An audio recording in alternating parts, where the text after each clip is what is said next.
읽어주는 교과 셋째 날 1월 28일 화요일 의로운 분노. 부적절한 분노의 형태가 많지만 성경은 의로운 분노가 있음을 가르친다. 3살짜리 딸이 놀이터에서 노는 모습을 엄마가 지켜보는데 갑자기 한 남자가 아이를 공격한다고 상상해보라. 어머니가 화를 내지 말아야 하겠는가? 당연히 화를 내야 한다. 이러한 상황에서 분노는 사랑에 마땅한 반응이다. 이것은 우리가 하나님의 의로운 분노를 이해하는 데 도움을 준다. 마태복음 21장 12, 13절과 요한복음 2장 14, 15절을 읽어보라. 성전을 잘못된 방식으로 사용하는 데 대한 예수님의 반응은 악에 대한 하나님의 진노에 관해 무엇을 말해주는가?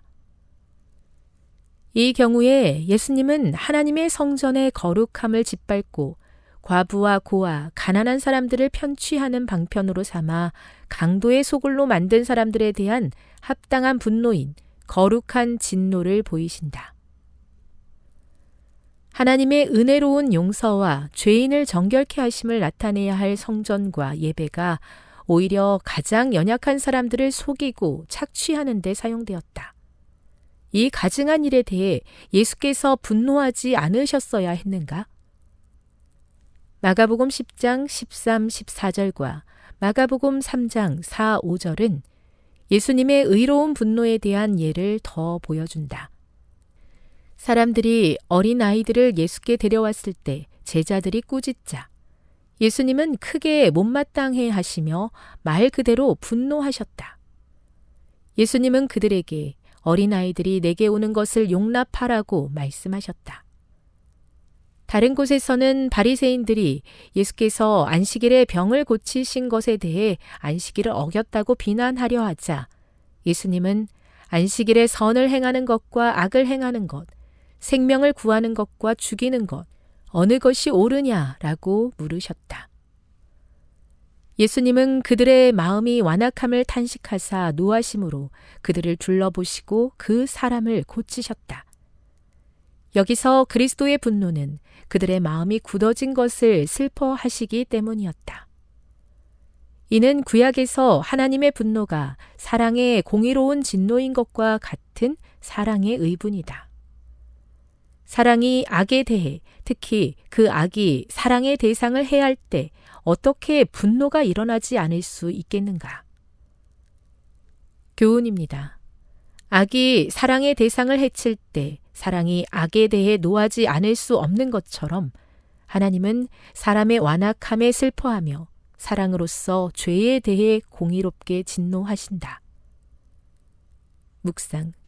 사람의 분노와 의로운 분노는 어떤 차이가 있으며 어떻게 다르게 나타날지를 생각해 보십시오. 적용.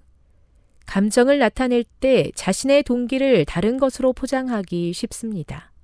어떻게 하면 그런 교묘하지만 가까이 있는 속임수로부터 자신을 보호할 수 있겠습니까?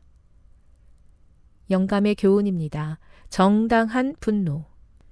그리스도를 따르는 자들에게도 정당한 분노가 있는 것은 사실이다. 하나님께서 수치를 받으시고 당신의 사업이 누명을 쓰는 것, 무죄한 자가 억압당하는 것을 볼 때는 의분이 심령을 격동시킨다. 민감한 도덕심에서 나온 이런 분노는 죄가 아니다. 그러나 일상의 도전에 대해서 분노나 적개심을 품어도 무방하다고 생각하는 자들은 사탄에게 마음의 문을 열어주고 있다. 하늘과 조화되기를 원한다면 원한과 증오심이 심령에서 추방되어야 한다. 시대의 소망 310. 악으로 가득한 세상에서 하나님의 공의를 구하지만 저 또한 그와 같은 악에 기울어진 죄인인 것을 겸손하게 고백합니다. 죄인을 오라고 하신 사랑의 음성으로 불러주시고 무엇보다 예수님의 의로 우리의 마음을 깨끗하게 해 주옵소서.